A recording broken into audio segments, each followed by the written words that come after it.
ناظرین، اس وقت ہمارے اسٹوڈیو میں ملک کے مانے جانے والی مشہور شخصیت حافظ ندیم صدیقی صاحب تشریف فرما ہیں، جو کہ جمعیت علماء مہاراشٹر کے پریزیڈنٹ ہیں، صدر ہیں۔ آج ہماری خوش قسمتی ہے کہ آپ ہمارے اسٹوڈیو میں تشریف فرما ہیں۔ ہم جاننا چاہیں گے، سب سے پہلا سوال ہمارا یہ ہوگا،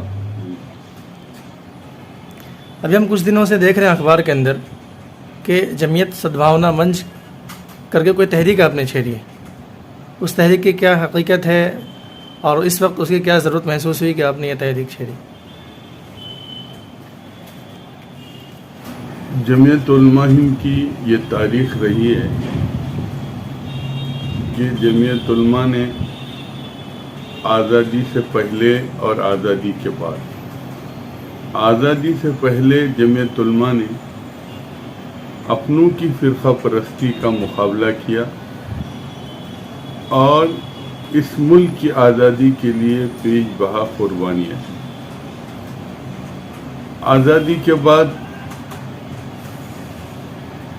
جو صورتحال بنی، فرقہ وارانہ فساد جگہ جگہ ہونے لگے، تو جمعیت علماء ہند ایک واحد جماعت تھی کہ جس نے بچے کچے لوگوں کو سر اٹھا کر جینے کی طاقت دی۔ جمعیت علماء جہاں بہت سارے کام کرتی ہے، میں جمعیت علماء مہاراشٹر کا خادم ہونے کے ناطے یہ بات عرض کر رہا ہوں کہ سوکے میں کام کرتے، سیلاب میں جمعیت علماء کے خدمات ہیں، اسی طریقے سے بے قصور نوجوانوں کے سلسلے میں جمعیت علماء کے خدمات ہیں۔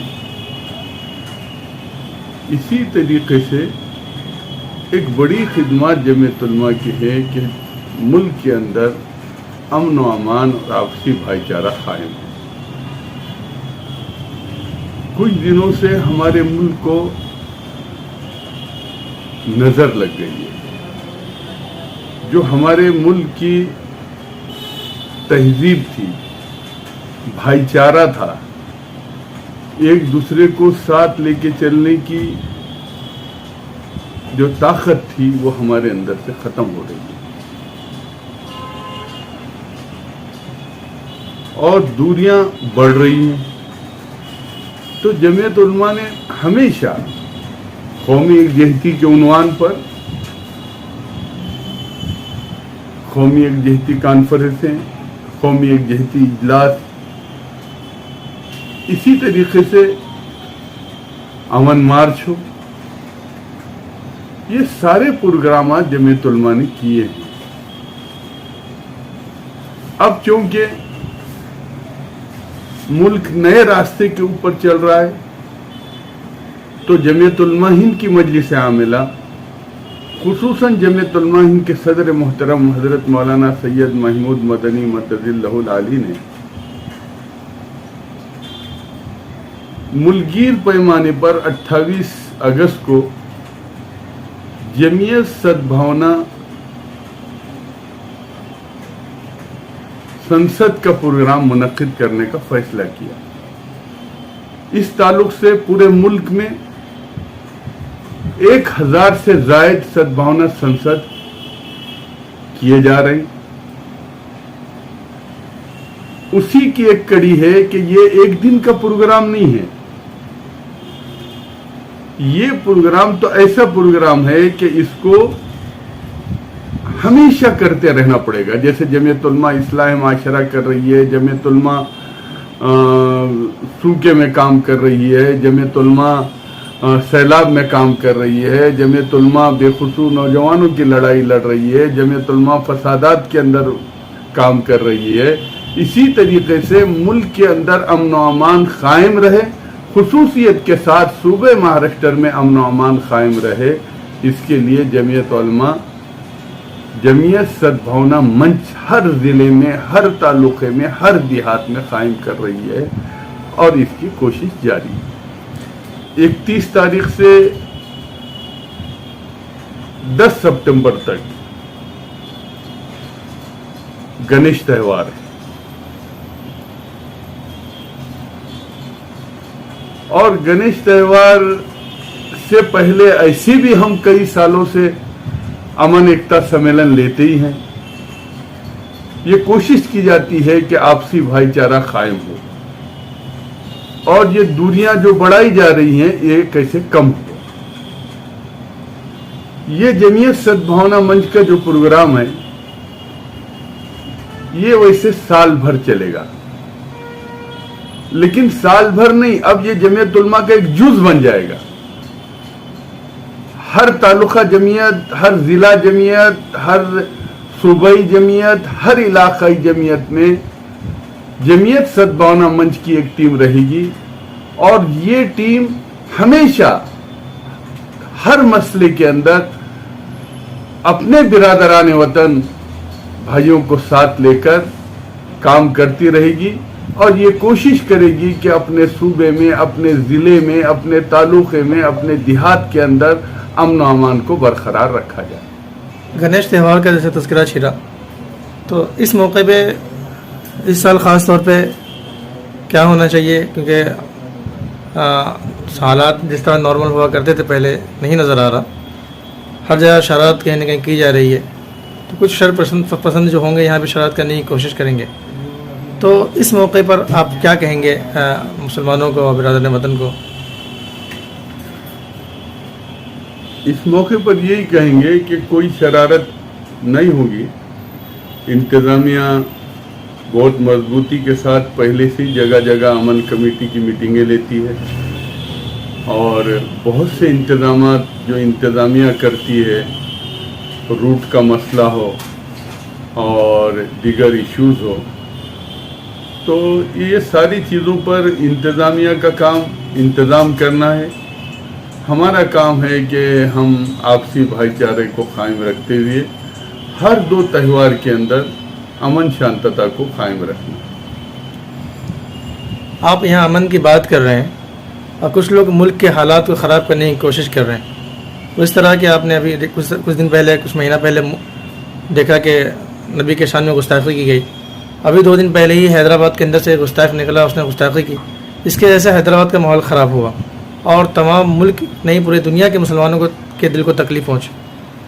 इस ताल्लुक़ से आप क्या कहेंगे, सरकार को क्या करना चाहिए या किसी तरह का कानून लाना चाहिए कि इस तरह की बेहुदा हरकतें बंद हो और मुल्क का जो आप लोग कोशिश करते हैं कि अमन व अमान बरकरार रहे, उसके लिए क्या होना चाहिए, क्या करना चाहिए, और आप मुसलमानों से क्या कहेंगे कि ऐसे मौके पे क्या करें? आप सल्लल्लाहु अलैहि वसल्लम की शान में जो गुस्ताखी की गई, ये सिलसिला काफ़ी दिनों से चल रहा है और अभी हैदराबाद में राजा सिंह ने जिस अंदाज में आप सल्लल्लाहु अलैहि वसल्लम की शान में गुस्ताखी की, तो ये फितरी तौर पर नौजवान मुश्तइल हुए। मुसलमानों का अपना एक आप सल्लल्लाहु अलैहि वसल्लम से ताल्लुक़ है, राब्ता है, अक़ीदा है कि जो जान मांगो तो जान देंगे, जो माल मांगो तो माल देंगे, मगर हमसे ये न हो सकेगा कि नबी का जाहो जलाल देंगे। हुकूमत को ये चाहिए कि जो सुप्रीम कोर्ट ने गाइडलाइंस जारी किए हैं, जमीयत उलमा हिंद इस मसले में सुप्रीम कोर्ट गई हुई है और सुप्रीम कोर्ट ने गाइडलाइंस ऑलरेडी जारी कर दिए हैं। हम तो ये चाहते हैं कि किसी भी धार्मिक शख्सियत के शान में जो कोई गुस्ताखी करे, आप उसको फांसी की सजा दे दीजिए, चाहे मुसलमान हो, चाहे हिंदू हो, कोई हो। हमारे आकाए नामदार सल्लल्लाहु अलैहि वसल्लम की तालीम और कुरान का हुक्म यह है कि हम किसी को बुरा भला नहीं कहते, दूसरों के भी माबूदों को हम बुरा नहीं कहते हैं। लेकिन अगर ये शक्ल बन रही है तो ये जानबूझकर एक साजिश के तहत कि किसी न किसी तरीके से मुसलमानों के जज्बात को ठेस पहुंचाया जाए और मुसलमानों को रोड पर निकाला जाए। इसलिए मेरी महाराष्ट्र के मुसलमानों से, और खुसूसन मेरे नौजवान भाइयों से ये दर्दमंदाना अपील है कि आप इस साजिश को समझिए और साजिश के पीछे क्या राज है इसको समझिए और इसको समझते हुए बल्कि रास्ते की लड़ाई के बजाय इसको कानूनी लड़ाई, जो कानूनी लड़ाई का रास्ता हैदराबाद में अपनाया जा रहा है पूरे आंध्र प्रदेश और तेलंगाना में, इसी तरीके से मुल्क के दिगर सूबों में भी कानूनी रास्ता अपनाएंगे, न कि रोड पर निकलकर एहतजाज करेंगे जिसकी वजह से उस बजाय फायदे के उसका नुकसान उठाना पड़े। मेरी नौजवान दोस्तों से ये अपील है कि आप इसको संजीदगी से लीजिए और इसके ऊपर संजीदगी से सोचिए, सोच कर गौर फिक्र करके इस बात को गौर करें कि ये एक साजिश के तहत, एक प्लानिंग के तहत ये सारी चीज़ें की जा रही हैं। नाजरीन, ये थे नदीम सिद्दीकी साहब जो जमीयत उलमा महाराष्ट्र के प्रेसिडेंट हैं। आप हमारे साथ बने रहें, हम फिर हाजिर होंगे किसी और अहम शख्सियत के साथ। खुदा हाफिज़। देश का वित्त मंत्री या उनको बंद करना नहीं आता। हमें देश की आज़ादी के लिए किया था, हमें देश की आज़ादी को बचाने, देश के किसानों की भी जान जानी है। ये तो इंशाल्लाह सियासत में भी कदम रखा जाएगा।